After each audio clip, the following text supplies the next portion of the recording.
source of, my goodness gracious, who is it that's writing these whole, every whiteboard we run into has these. Jeff. Whoa! It's He is working as a Shulchan Aruch and has decided to annotate it on the board. share it with all of us. Yes, it's very impressive. Let's say. Another room, he researches a rabbi every night. Yeah, Rashi was yesterday, we saw that one. Yeah. Right. Yeah, well, we took over that classroom, the executive learning classroom, we Commandeered. conquered it yesterday for our Gemara class, so that we wouldn't have drilling in our ear. And if we figured if they've had a banquet, then it's finished, right? I mean, that's the official end. If there's a banquet, then you know it's done. Okay, Das Elyon, Das Tachta. Before we go into we mentioned it yesterday. If you wrote it down, you remember. If you didn't write it down, so maybe you remember, maybe you don't remember. What's the difference between what's the difference between Das Elyon and Das Tachta? What does Das Tachta do, so to speak? No one wrote it down? I don't even remember anything. Can't read my writing. Can't read your you're a doctor. Okay, that's the way it goes. Erythromycin 3 times a day for a week. That's what he wrote down there. Das Tachton is mechaber, seichel, and midas. Connects intellect and emotions, right? And that's what's talked about in the third parak in Tanya. But in maybe parak Tezayin, maybe Guz Kodesh in Tanya. I think it's parak Tezayin. Where he talks about das, seichel and midas, seichel, intellect and emotions. That's the third chapter of Tanya. Das, chokhmah, bina, and das. That's what's explained in the third chapter of Tanya. The three different meichim, 3 different aspects of intellect. Right? So that das, what's that das all about? Internalizing my intellectual understanding, so it affects my conscious, subjective being. Intellect is objective reality. Does this objective reality affect my subjective experience? Well, if it does, then I've brought that down into me, so to speak. That's called das. If not, so it doesn't mean that I don't have the objective understanding that intellect is all about, but I haven't brought it down into my subjective experience. So that means I don't act in accordance with it, etc., etc. Okay, that doesn't mean it's not there, right? And das is, where most people's Aveda is, meaning, when you talk about religious people, so to speak. So most religious people intellectually understand the basic principles of Yiddishkeit, right? That God created the world and God's one, etc., etc. Whatever level that intellectual understanding will be at. The question is, how successful am I in bringing that into my subjective consciousness? Put it in a slightly different way, how much does that affect my Nefesh Bahamis? Like subconscious me, not subconscious, I'm sorry, conscious me is my Nefesh Bahamis. Right? If I refer to myself as I, who am I talking about? That experience I have as myself as an independent, and I will all say created being. I understand I'm created. I don't think I just showed up out of all of a sudden a piece of mud decided to spring out of the earth and become a human. Okay, we say they're all created by Kodesh Baruch Hu. Fine, we all understand that. But that doesn't mean we don't experience our own existence as something basically separate and independent. Meaning we don't experience our dependence on God's energy for our existence. We know that's true, but we don't necessarily experience that. When we wake up, it's me again. We're not experiencing this incredible godly energy surging into us, giving us back conscious existence. If that happens to you in the morning, if you could please, I'll stop talking and you can explain what that feels like to the rest of us. And that would be very exciting, right? Most of us it's me again, right? And most of us aren't interested, and so we press the snooze button and say, well, I'm not interested yet. Maybe another 5 minutes I'll be interested in being me again right now. I'm perfectly happy being in this state of non-consciousness called sleep. Okay, fine. So das is bringing my objective das Tachten is bringing my objective understanding into my subjective experience. Meters are what I feel. Right? You can tell me 2 + 2 is not 5, and you'd be right. right? Because 2 plus 2 is an objective fact. It's not 5. It's never 5. It can either be 4 or 11. It can't be anything else, right? In base 3, it can be 11. If we're talking base 2, there's no number 2. Right? So it can either be 11 or 4. Those are the only two options for 2 plus 2 is something. And that's an objective fact. That's just objective reality. And which is fine. That's good. Okay. I feel cold. I feel happy. Well, that's not an objective reality. That's a subjective reality. Now, you can't tell me that I'm wrong. No, you don't. What do you mean I don't? I do. You shouldn't. Oh, okay, that's up for discussion. Maybe I shouldn't feel happy. Right? Because you decided that I'm so low I have to look up to see down, and so you'll say to me, you're such a low life, how can you possibly be happy in the situation you're in? Okay, well, that's your handle, not mine, but fine. So you've decided I shouldn't be happy. Well, I am. That's my subjective reality. It's not a matter of right and wrong. It's a matter of either it is or it isn't. I'm not happy, God forbid. Okay, so then that also should be objectively. Are there enough reasons in the world for me to be happy? Yes. But I'm not. Okay, so you can't tell me I'm wrong. You can tell me that perhaps I should work on being, happy is the wrong word, but that's the word they use in English. I should be besimcha. Yes, I should be besimcha. Why aren't I besimcha? If I'm not besimcha, it's because I don't see enough elokus in my life. I just see a bunch of darkness and chaos, and so the person's not happy. And if they were to see elokus, they'd be in a state of simcha. Would that mean life is easy? It's not easy. But they'd be besimcha because they realize that they're dancing with the Eibishter all day long. That's what life is. It's this verbringen with the Kadosh Baruch Hu. And if we listen right, we hear it. Okay, so that person's besimcha. So someone else says, well, you shouldn't be besimcha. What does that mean? Right? Or that line that sometimes you're not happy, you just think you're happy. What in the world is the difference between thinking you're happy and being happy? What does that mean exactly? Right? If I think I'm happy, which means I'm experiencing happiness, then I'm happy. Right? Okay. I have no reason to. I get that. But that's your problem, not mine. Okay, so that's the difference between intellect and emotions. Emotions are subjective reality. Intellect is objective reality. Can I get the objective truth to affect my subjective reality? That's called das tachta. Bringing objective truth into my subjective experience. So I experience the truth. I feel it. I experience it. I live it. That's real Avodah. That's serious Avodah. That's called das tachta. Das elyon is a much higher level, super conscious level. And what did we say? Connecting chokhmah and bina. Connecting two different levels of intellect. Chokhmah being a level of intellect that is not yet conscious me. It's the source of conscious me, but it is not yet conscious me. Bina is the source of conscious me.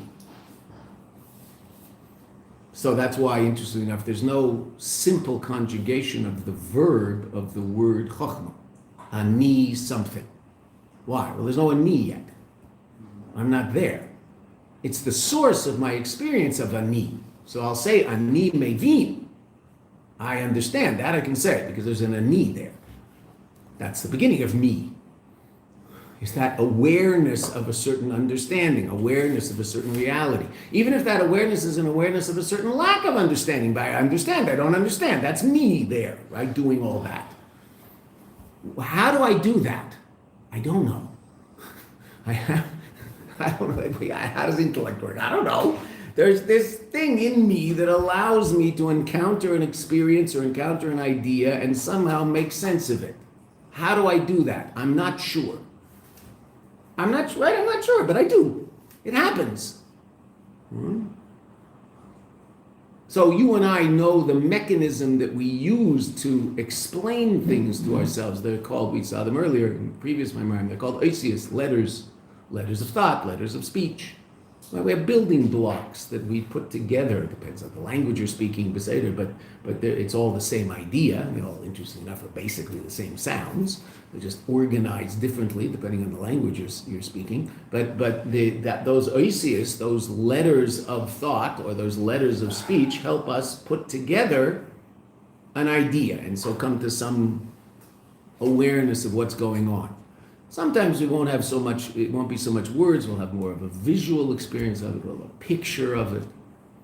What's always, I think, I don't know, wondrous and confounding to us adults is watching children and wondering how they think. Like how do they do that? Because they don't have a language yet. So when children, now they're definitely thinking, at a certain point they're starting to think. How does that work? We think in words, that's just how we think. What are they thinking? There's no words. So I guess, I don't know, I guess they think in pictures. Right? Okay, so they see their mother's face and they get excited. After a while. For 6 weeks, evidently they say, and it's really astounding, that they are not aware of anything outside of themselves. That's why there's no social smiles in children until 5, 6, 7 weeks. They don't smile socially when they see. They might smile because they have gas, but they won't smile because they see you. No, sometimes they have that little smile, right? There's that little smile and you're wondering, what are they smiling about? Well, they're not smiling because they saw you, because they're not even aware of your existence. That seems to mean that they're not aware of the fact that you're not just an extension of them. I don't know what that would mean in a child. I have no clue. But that's a very important idea for all of us to understand, and this is just a parenthetical statement, but it's still very important. We all start with no concept whatsoever of the other. Maturity is developing a more and more sophisticated appreciation of the other. Immature people are absolutely focused on self. Mature people are focused on other. And we start with 0. And then let's see how far we get. Right? Where do we get? Right? Some people's relationship with God is all about me. My spiritual growth, my spiritual experience, my this, my that, my Gan Eden, my Elam Haba, whatever it is. Okay. So that's a very immature relationship. That's how children relate to things. Right? What can I get out of it? Adults, which it has nothing to do with the number on your passport. Adults are people who can appreciate that there's another, and it might be that other is even actually more important than me. Right? Especially if that other is the Eibishter, and it's not really the other, it's us, okay, Peseder, but again, in terms of, we went back to where we started, in terms of the conscious experience of our Nefesh Bahamis, the Eibishter is, so to speak, there, and I'm over here. And I want to love him, but there's still an I, as Chassidus says constantly, Yesh mi she'ohev, there is someone who loves. There's an I still that love him. I love him, Baruch Hashem, that's amazing, that's incredible. I wish I could say that about myself. It's an amazing thing, but there's still a me. There are levels beyond that, where there's no me. I mean, the Moshe we're talking about, there's no Moshe there. It's all just Elokus. Okay. So that's Elyon, Chochmah and Bina, connecting super conscious intellect, meaning the source of intellect, the power of intellect, the potential to understand Mazeh, Koyach Ma, Oisiyas Chochmah, the potential of Ma, what is this, which only humans can ask. Dogs don't ask, what is this, meaning what is this in Pnimius. Dogs will ask, is this edible or not? Right? That's basically the question. Right? Not that they don't have some level of intellect, but it's not human intellect. Right? It's a level of intellect that can make the decision as to Ha'im ze tovli, is this good for me? That's called the intellect of Midas. It's the level of intellect that exists in Midas, in emotions. Intellect itself, which only humans have, is the ability to reach a level beyond simply that which is good to me, good for me, and actually reach a level of that's good, and leave me out of the equation. Is that tov? Just objective good. And to appreciate what things are. Right? And so to come, do all sorts of amazing things. To make cups that you can put coffee in. Astounding invention. Where would we be if no one had figured out how to make a cup to put coffee in? We'd be sitting like this underneath the espresso machine. Can you imagine that? That would be hot. You have to put ice water in the espresso. I don't know how you do it. Okay, so Das Elyon is just like thinking just about you. Das Elyon is the power that allows Chokhmah, which is superconscious you, to express itself in Bina, which is the beginning of conscious you. Connects Chok and Bina. Those are two different worlds. Chokhmah is complete bittul. Bina is yesh. Ani mevin. There is no ani in Chokhmah. Ani what? You can in Lashon HaKodesh and in modern Hebrew, both of them are modern Hebrew is based mostly on Lashon HaKodesh. So that you can conjugate almost anything into a verb. And so the word chachma does appear in a verb in the Torah, nit chachma, right? Let us be clever with them. But there's no kal form of the verb chachma. Ani what?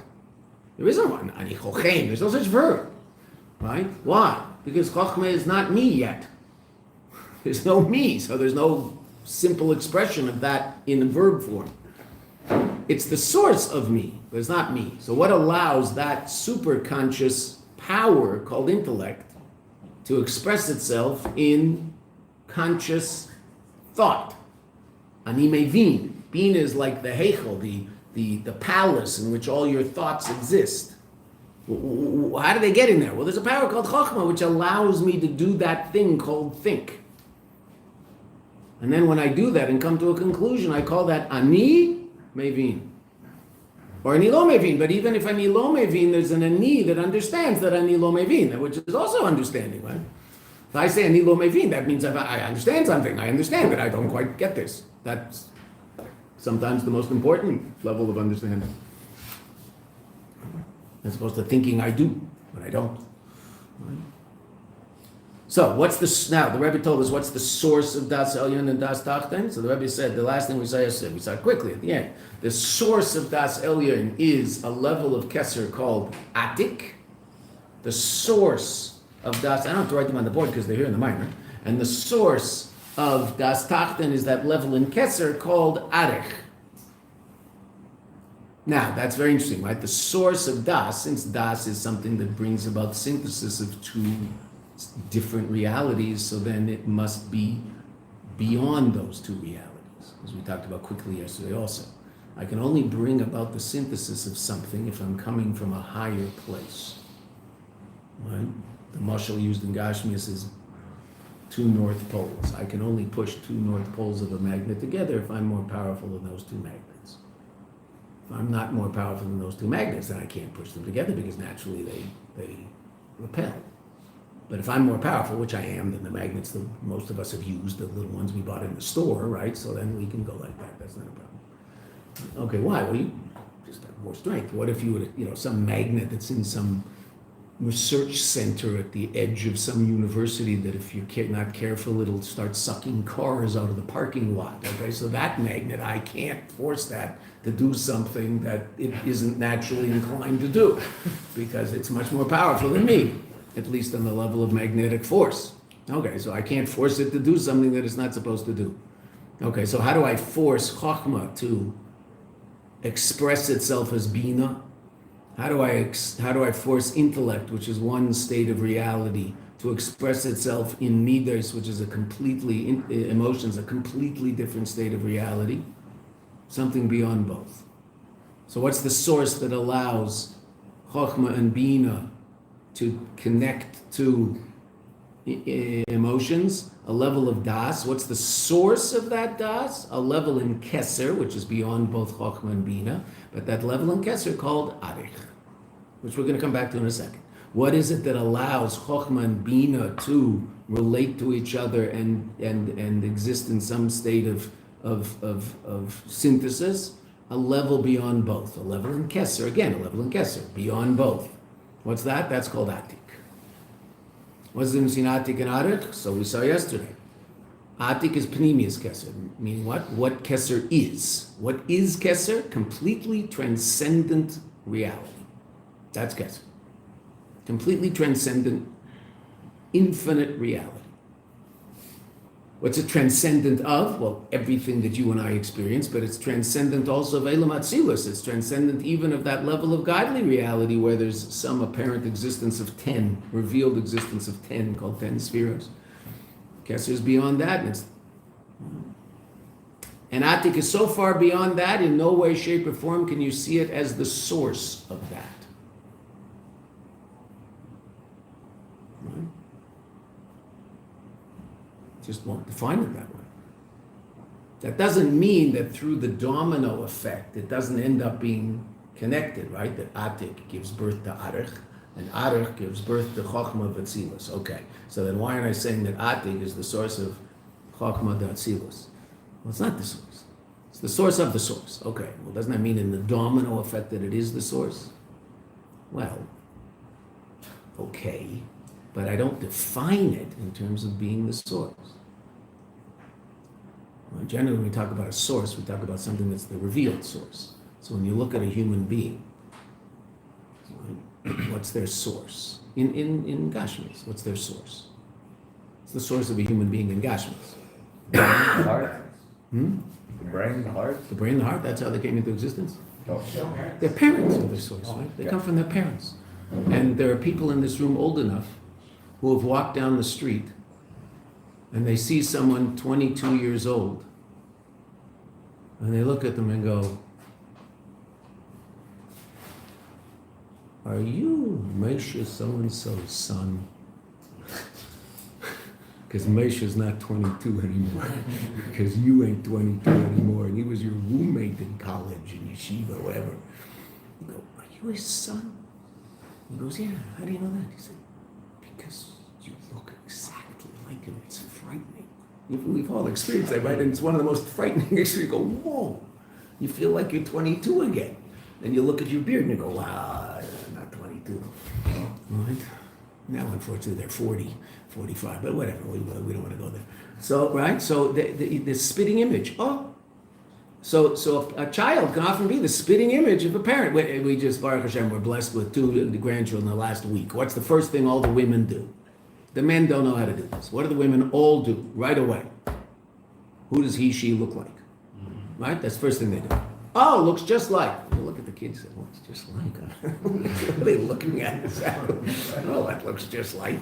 Right? Now, in all fairness, the women did see the children at that age in a much more real way than you and I did. We saw them and, oh, it's cute. And then, not until they're 2-3 months old do we actually have someone we can start relating to, whereas the women are physically one with this child. So they're nursing the child and being with the child, etc., etc. So the first thing my wife said yesterday about this little boy is, "Oh, he has Schneer's hands." Whoa, his father's hands. I just said, "Yeah, amazing, no?" That's what you learn to do after a while. Don't just say, "Yeah, amazing, no?" And go back to your beer, whatever it is you're doing, right? It's not beer. I used to like to do an ultrasound on a baby, and I used to like to say, "Wow, look at the baby, it looks just like you, father." I said, "Really?" The baby's this big. The baby right now is approaching a ping pong ball. But okay, yeah. Okay. So there's this level of source where the source is revealed in that which it is a source of. So Atik is clearly the function of Atik. We said Atik is the function of Kesser. What's the function of Kesser? To be the source of the next level of reality. What's that? That's called Chochmah. Where is that? Chochmah Datzilus. When we talk about Atik and Atik, we're talking about Chochmah Datzilus. Chochmah in the world of Atzilus, the highest world, the world of godliness, which we've talked about. Okay. So Atik and Atik, these aren't two gods, God forbid. These are two different aspects of godly reality. It's all one God, it's all Him, but within the context of creating a world, so then, so to speak, different levels of godly reality come into being in order to be or function as part of this whole process. Okay. We talked earlier about the fact, could the Eibishter just go straight from his essence to a watch on a table? Yes, he can do whatever he wants. You don't need any of these levels in between. They're all a function of God's will, not any necessity. There is nothing that is absolutely necessary other than the essence of God itself. Nothing else exists necessarily. It's only there because God wants it to be. And that includes the highest levels of godly light. That being said, why are these levels? Well, generally, Chassidus explains, and we talked about this, I think, last week or the week before. Chassidus explains that the reason there are these levels of reality is because then you and I have something to talk about. Right? You and I can actually talk about our lukus. There's levels of godliness that we can think about and contemplate and understand. Okay. So we're trying to understand now a level beyond the four worlds, and those two levels of Kesser. And the first level is a level called Arech, which is the function of Kesser, what Kesser does. What does Kesser do? It's the source of the next state in reality, and that next state in reality is called Chochmah Datzilus, the beginning of worlds. What is Kesser? A completely transcendent reality. What's that called? Atik.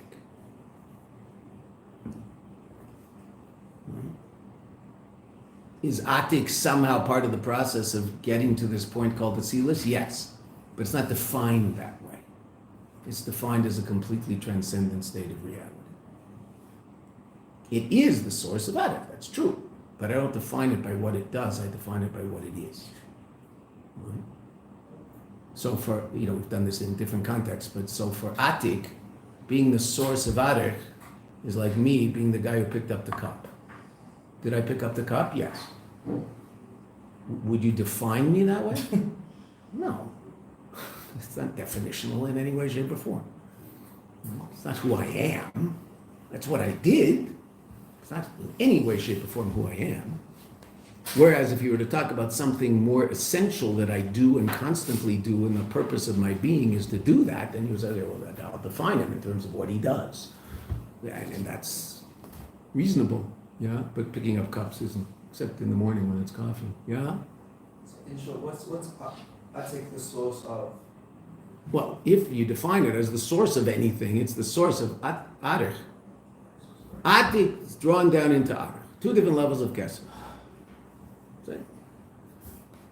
But as we said yesterday, the Rebbe uses the words Panemius and Chitzonius. What's Panemius? We said yesterday, being. What something is. It's isness. What's Chitzonius? Function. What does it do? Now, if something's only defined in terms of function, so then I will define it that way. What are tractors? Tractors have no being. They just have function. And if the tractor can't function as a tractor anymore, that's not sad.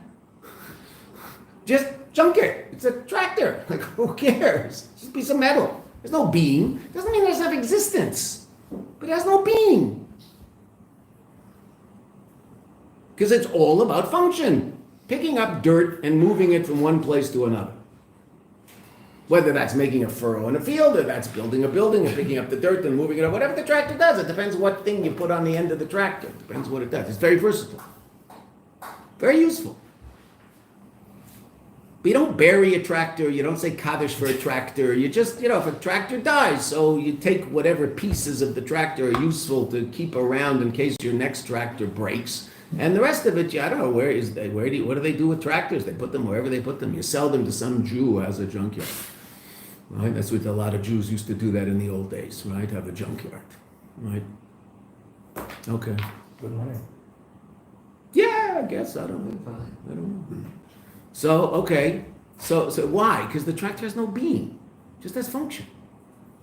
So certain things we define in terms of function. Hopefully we do not define human beings in terms of function. We talked about that yesterday. One thing that came up after class, I told the doctor to remind me to say it, and I'm glad he did, that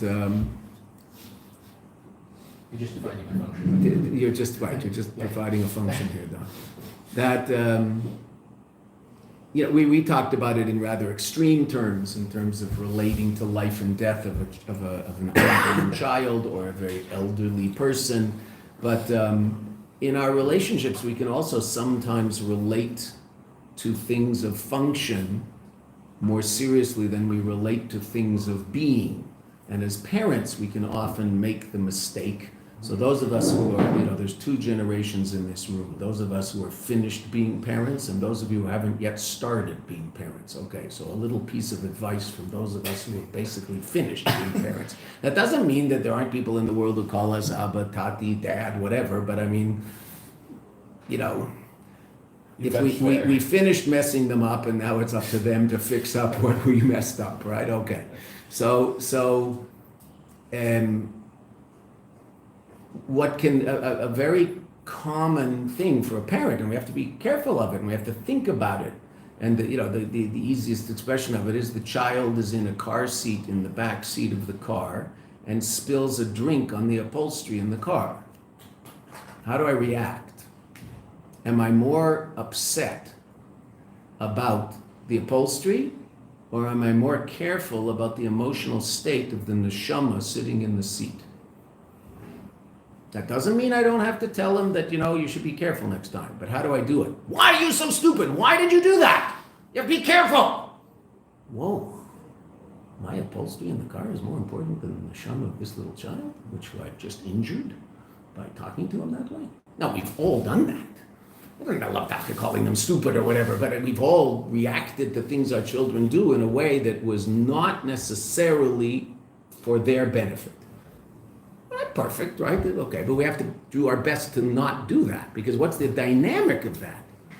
Often the dynamic is I'm paying more heed to an object that has no being, it's just functionary. It's a functionary as opposed to this little child who has being. Now, and also, in all fairness, if the child spilt milk out of his bottle on the back seat of my car, and so I'm going to have a rancid milk smell for the next 6 years, because you can never sell the car, you can never get rid of it. I'm speaking like an Israeli that I'm actually going to have the same car for 6 years, right? Americans don't do that, but okay. This American does. You're not an American yet, right? You're not married with a job, and I'm talking about adults who have all these, they're starting to make a living and all that stuff. I'm not picking on you, but I mean, No, my family. you're not one of those big consumers yet. Bezrat Hashem, you will be wherever it is, and you'll buy lots of stuff and sell lots of stuff, and that's what everybody does. So I'm the dummy that gave the kid the milk in the back of the car. And you should know that milk's not a good thing to give a kid in the back of the car, because if he smells it, that's the end of the car. So why don't I yell at myself if I want to yell at someone, but don't yell at anybody, right? Now also, just to take it a step further, I don't say those things to yourself either. Stupid, idiot, dummy, why are you saying that to yourself? You wouldn't say that to anybody else because you don't think it's useful, so why say it to yourself? It's not useful. It doesn't help us get anywhere. It's like it doesn't help that kid get anywhere. It doesn't help us get anywhere. Okay, so I might be more. It might be a more reasonable thing, even though the kid's he's definitely gonna be upset, and he's gonna cry, and he's gonna try to manipulate me to put milk in the bottle instead of water. But if I'm getting in the back of the car, tell him it's water or nothing. Take it or leave it. What do you want? And put up with the inconvenience of him being annoying and obnoxious for a few minutes, rather than have him spill milk all over the back of your car. He's going, I want milk. Okay, you're not getting milk. We're going in the car. It's up to me, isn't it? Nicely, you're not getting milk, sweetie. Okay, but we can do that all the time, and give precedence to something of function over something of being. Someone breaks something of mine unintentionally. How do I react? Chastise the person, yell at the person, get angry at the person. What are you doing? Whoa. It's only a car. It's annoying, I get it. But it's just a car. It's not anything of real importance. Okay.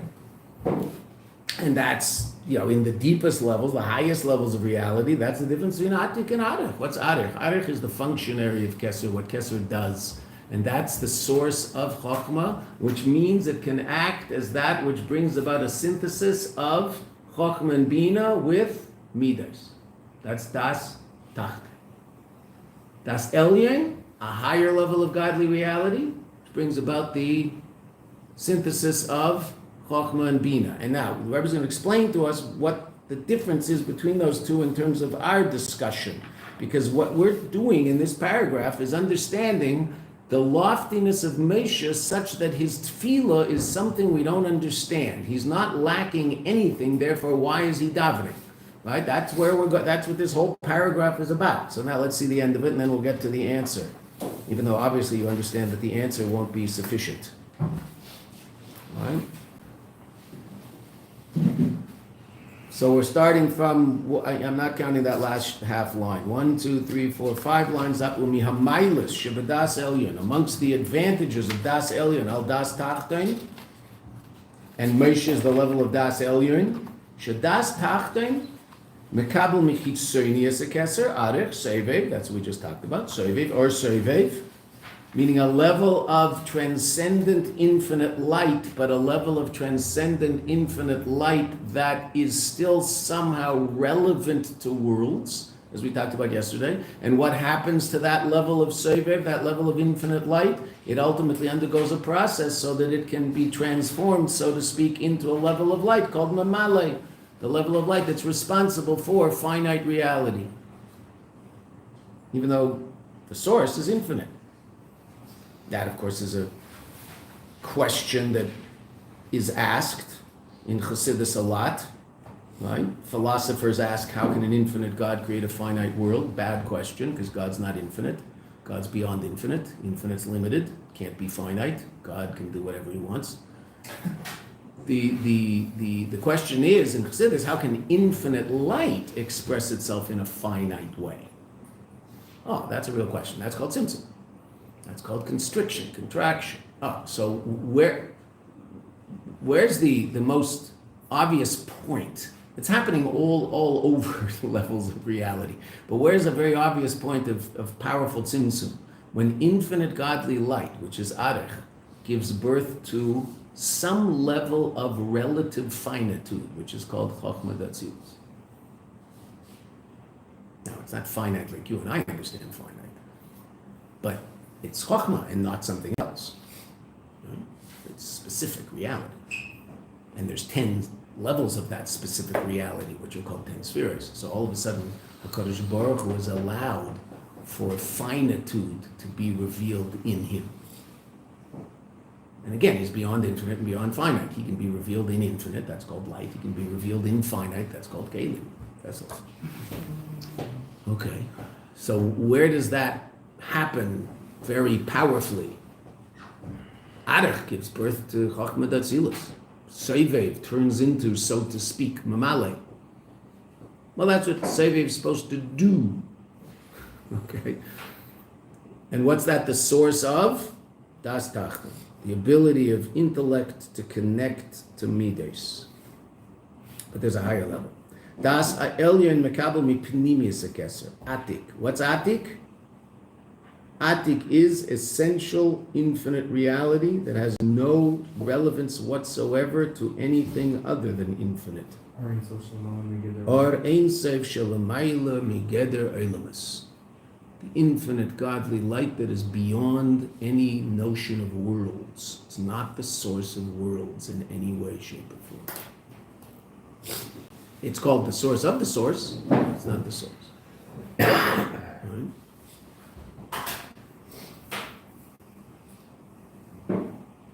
Now, what's unique about that level? That level is beyond, we're going to see, I was going to explain, that level is beyond Chisaron. That's the level of a Shirus, right? And this, we said there are 3 different levels in this paragraph. We're going to get this straight before we go further, because if we don't get this straight, we're not going to understand what's going to happen next.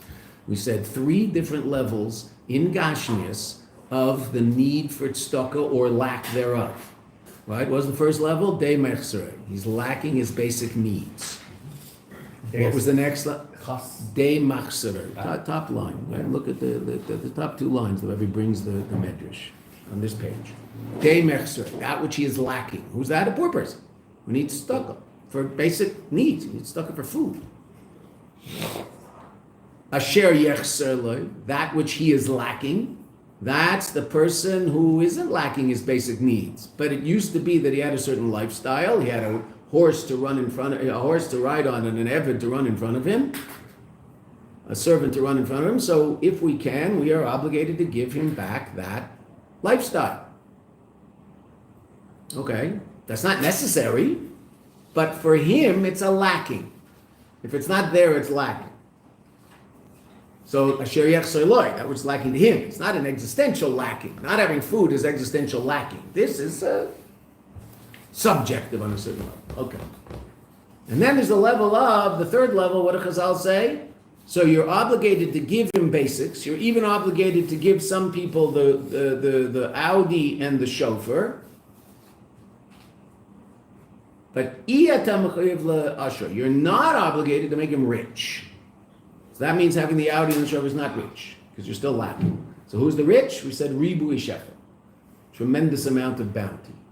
So those three levels also now exist in Ruchnius, in spirituality. Mamale, that was basic needs. This is all review yesterday, so I'm not going to get into it at length. Mamale was all the basic needs. The basic level of godliness that powers the world.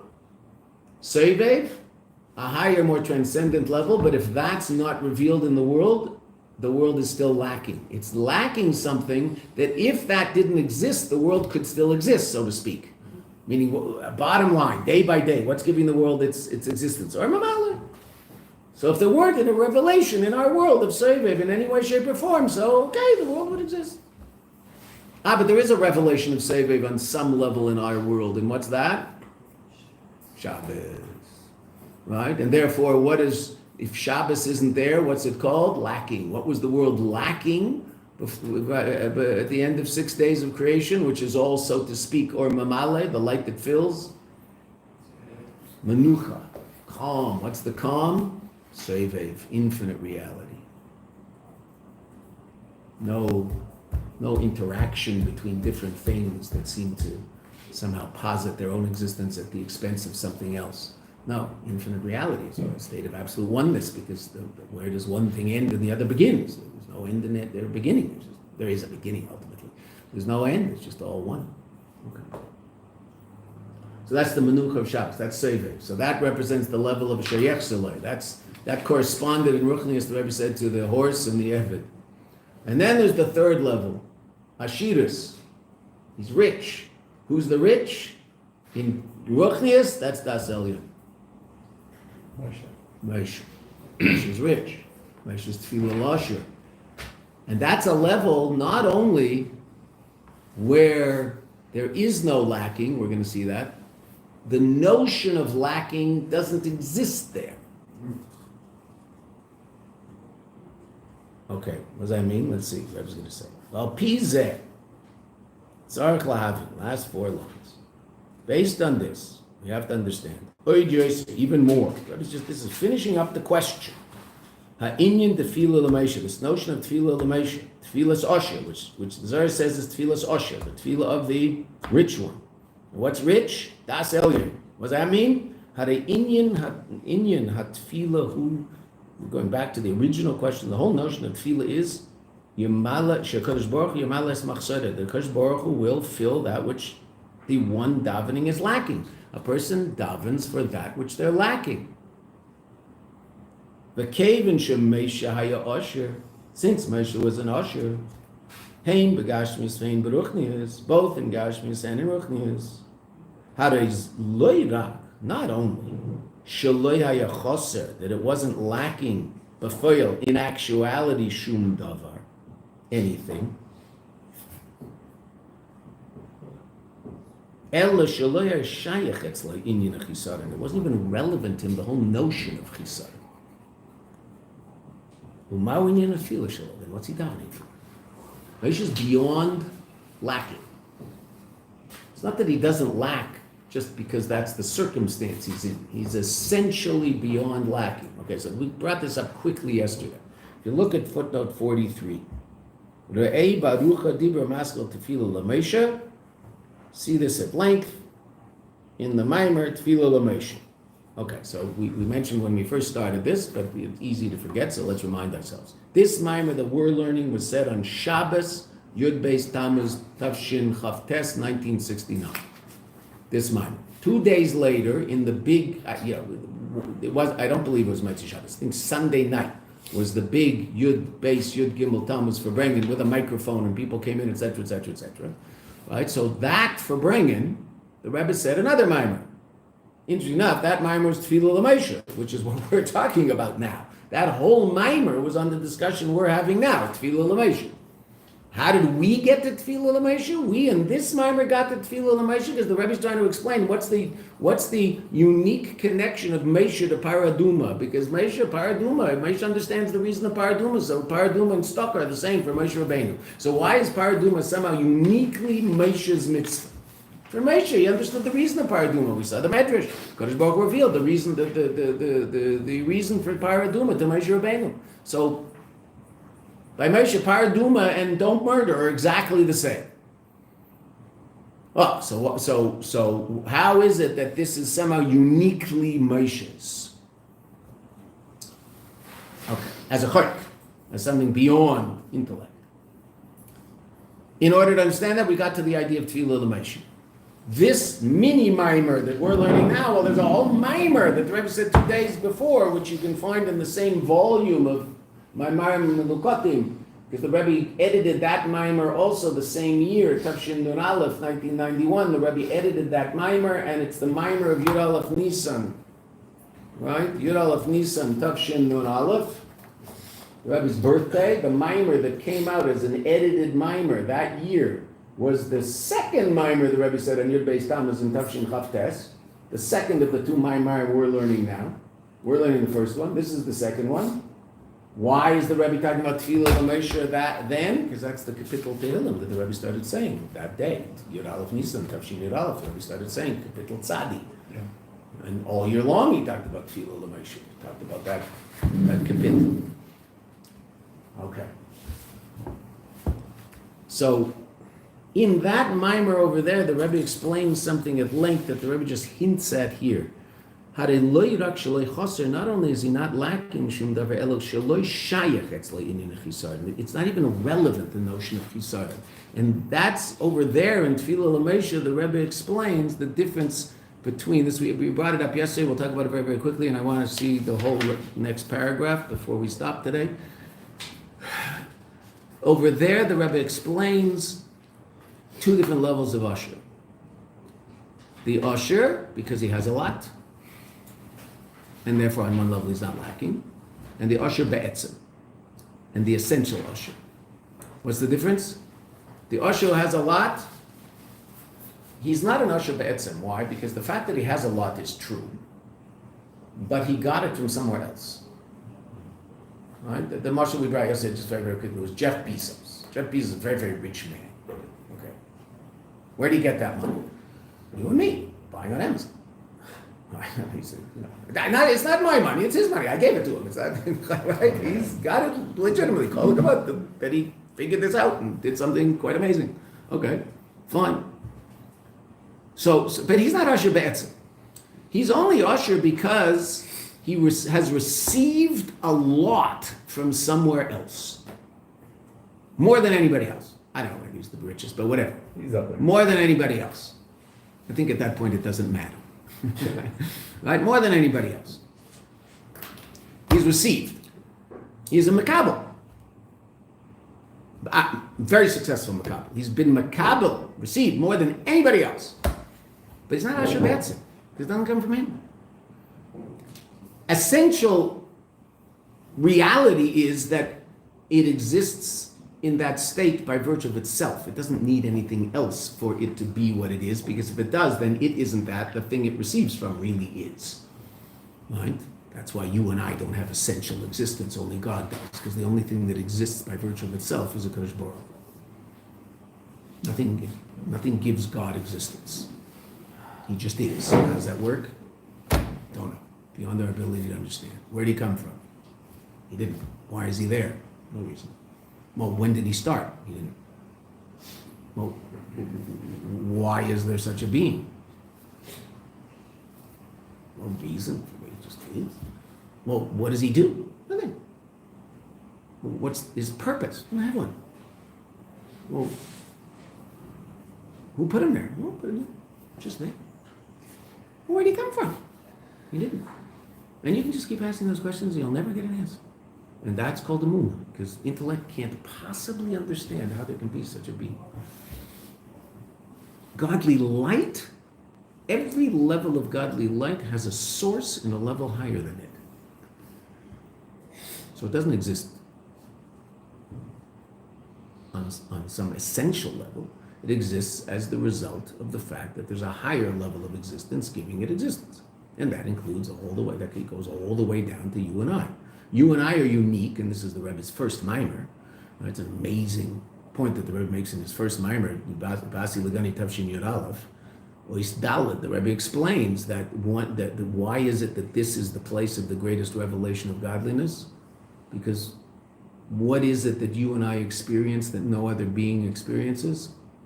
Albeit it's false, but it's true that we experience it. And we got it from God. We got this experience from God. God gave it to us.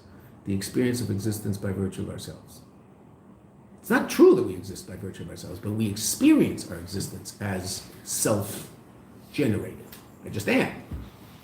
I don't feel something coming into me giving me existence.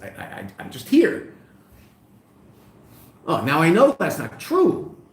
But the very fact that I experience that means that the true source of my reality is that highest level of godly reality, existence by virtue of itself. And that's why that level of godly reality is revealed dafka down here in the lowest place.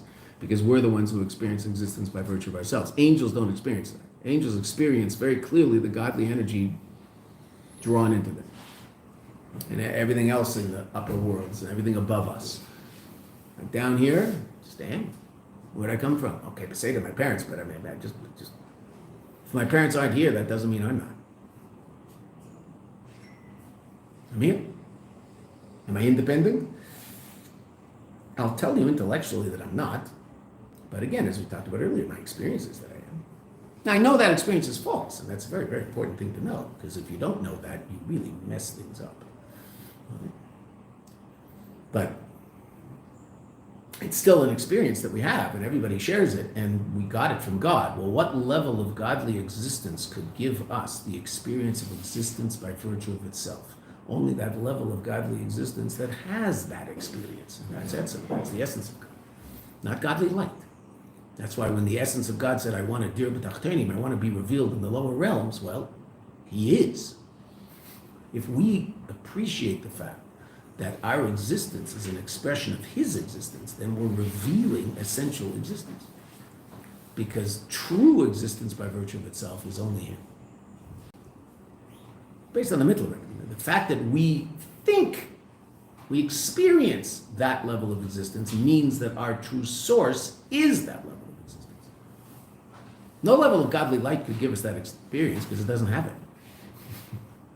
Can't give me something it doesn't have. Okay. So essential reality is that it just is because it is. And over there in Tefillah LaMoshe, the Rebbe explains that Moshe is an usher be'etzim. It's not that Moshe is an usher because he's receiving a lot. There's a big check in the mail every month. Moshe is an usher because he is. And the only mashal that, the mashal we mentioned yesterday that might help us explain is the difference between a king and Jeff Bezos. The king is rich. Why? He's a king. He just is. That's just what a king is. Right? He has good business. Right? Prince Philip. He's not Prince Philip. What's his name? Prince Charles has good business. There's no business. There's not a business. He's just the king of England. Like, that's just who he is. His mother was the richest lady in the world. I don't know. Did the author pass her by? The English author of Harry Potter might have passed her by. But when I grew up, the richest lady in the world was Queen Elizabeth. Why? Because she owns a lot of stuff? No. She's the Queen of England. That just means you're rich. Okay. Now there's stuff. There's a lot of stuff. Right? Beseder. Okay, and they'll measure the richness in terms of the stuff. But it's just because they're king. They're queen. Okay. So how is Tefillah Shayach to Moshe? Let's see quickly the next paragraph. And the amazing question Rabbi asked, and tomorrow we'll start the mamish real body of the mimer where the Rebbe's going to start answering this question and tie your shoes tight because they might fly off. The point of explanation is mimer Now, when the Rebbe says about Maimer, he's talking about the Rebbe Shab's Maimer, right? Because our Maimer is based on the Rebbe Shab's Maimer Tefillah L'Moshe from Tafresh Samach, even though there's also our Rebbe's Tefillah L'Moshe, which was said 2 days after this. The Tefillas Osher, he loy bishvil atzmai. The Tefillas Osher, he's not davening for himself. Okay, now I understand. He's not lacking anything, right? So he doesn't daven for himself. So who is he davening for? Ela bishvil knesset Yisrael. He's davening for the Jewish people. Kidei Yisa b'medrash, of course. I'm not going to just say this. I'm going to quote a medrash, because I'll say this. Kidei Yisa b'medrash. Ala pasuk tefillah l'Moshe. On the pasuk tefillah l'Moshe. In Tehillim. Kapitel Tzadi. In medrash Tehillim. So it brings, we said earlier, there are 3 different levels of tefillah. Tefillah l'David, tefillah l'Chabakuk, and tefillah l'Moshe. Tefillah l'Chabakuk, we said earlier also, is the Haftarah on Shavuos. So the Medrash brings all 3. The first 2, what do they ask for? They ask for mechila, slicha, they ask for spiritual healing. Moshe l'mad davar daima. Right? What's this similar to? The Medrash says, l'shleisha shabal litol, etc. me'esa melech. 3 come to get something from the king. So the first 2 come and they ask for mechila, slicha, spiritual upliftedness. Ba shlishi, the 3rd one comes, this is Moshe. Amar loi, hamelech, mata mevakesh. That says, what do you want? Amar loi, he says, eini mevakesh alatzmi davar. I'm not asking for myself anything. Elo, now what does he say? Now, let's read the words and look at these words and know these words and underline these words and remember these words, because the Rebbe is going to explain every single aspect of these words very, very carefully in the Maimer that we're going to start, the part we're going to start learning tomorrow morning. Elo, what does Moshe say? Medina plainis he chareva. There is a particular, Medina means city, not country. There's a particular city. Plainis just means Jane Doe, right? He chareva, it's destroyed. V'hi shelcha, and it's yours. Gezor, decree, shetibane, that she should be rebuilt. That's what Moshe asks. Kach Moshe. So too Moshe. Loi bikesh la'atzmai ela bishvil Yisrael. So too Moshe. He didn't ask for himself, he asks for the Jewish people. Why doesn't he ask for himself? He's not lacking anything. He asks for us. Why? Because we are lacking. So he asks for us. Okay, that's the Medrash. Beautiful, amazing. The Rebbe's now going to ask an unbelievable question. It's just amazing. And so often when you're learning the Rebbe's Maimar and Mesichas, what you're most impressed by is the question. It's just so amazing that the Rebbe learns these things and sees things that no one else sees. So the Rebbe says, at first glance, this explanation requires additional explanation. Why? The Lefi Hanan, based on what we just said, Hatfila sha'asher mispala, the tefillah that the usher is davening, bishvil acherim, for other people, Eina shayeches is not relevant lashir shaloi, to his riches. Why does the ani daven for what he's lacking?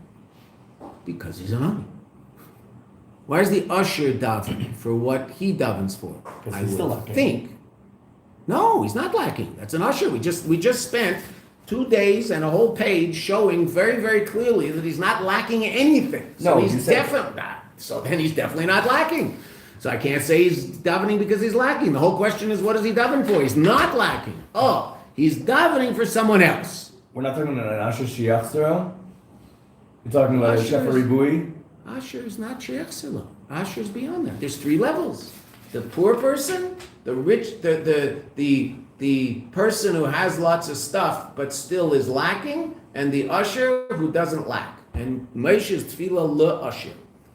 Doesn't lack. That's we just spent this whole page telling us that there's this level. The 3rd level is someone who doesn't lack at all. What was the name of the 2nd level? Asher Shiach Zero? I thought that was how we defined the 2nd level. Right, that's not the usher. Fine. That's not the usher. The usher, the other level. That's exactly what the halacha says.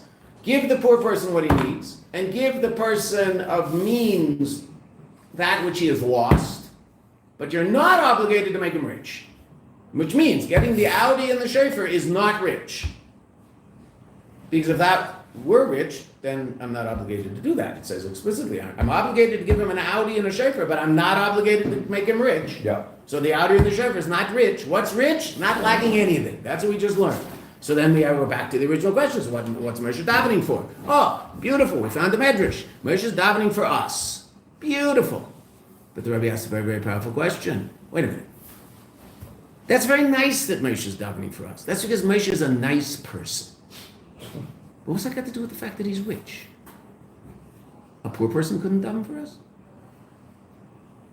That's such an amazing question.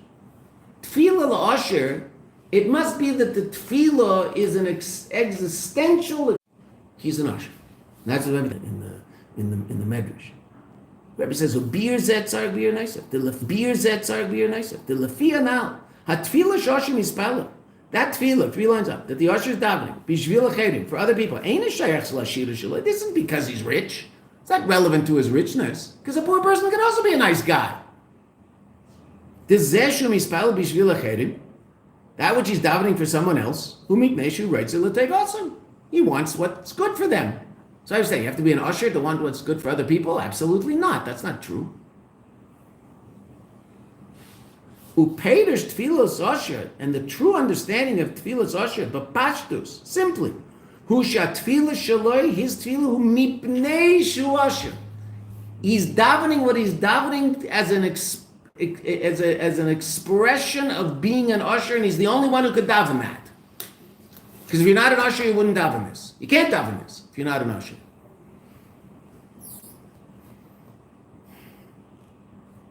Look at footnote 46. But dugmas tefillas oni, like the tefillah of the oni. Shat tefillah shlo mipnei shu oni. Why is the oni davening? Because he's an oni, and his tefillah is an expression of being an oni. So then the tefillah's usher has to be an expression of being an usher. But the way we explain it, it's not an expression of being an usher. It's just an expression of being a good guy. The oni can't daven for someone else. No, we all daven for other people, right? I understand. We don't say Mishnah Berachs for sick people, and there's always people in shul who, when they start the Mishnah Berachs for sick people, there's always 1 or 2 guys who have like 18 names. Where do these people know all these sick people? Like, how did that be? They're not doctors. The doctors made them. Okay, there's some people who know sick people. I don't know. Hopefully, all those people will get better. Okay. So now that person who's asking for a bracha for this sick person, does that mean that they're perfect? No. Absolutely not. They just happen to be a nice person, so they're davening for someone else. What's one got to do with the other? So that's what the Rebbe asked in this medrash, which is amazing. And in the answer that the Rebbe Shad gives, it requires explanation. Because tefillas usher has to be as an expression of the fact that he's an usher. Only an usher could daven this. Why? Okay. We'll start to see the explanation tomorrow.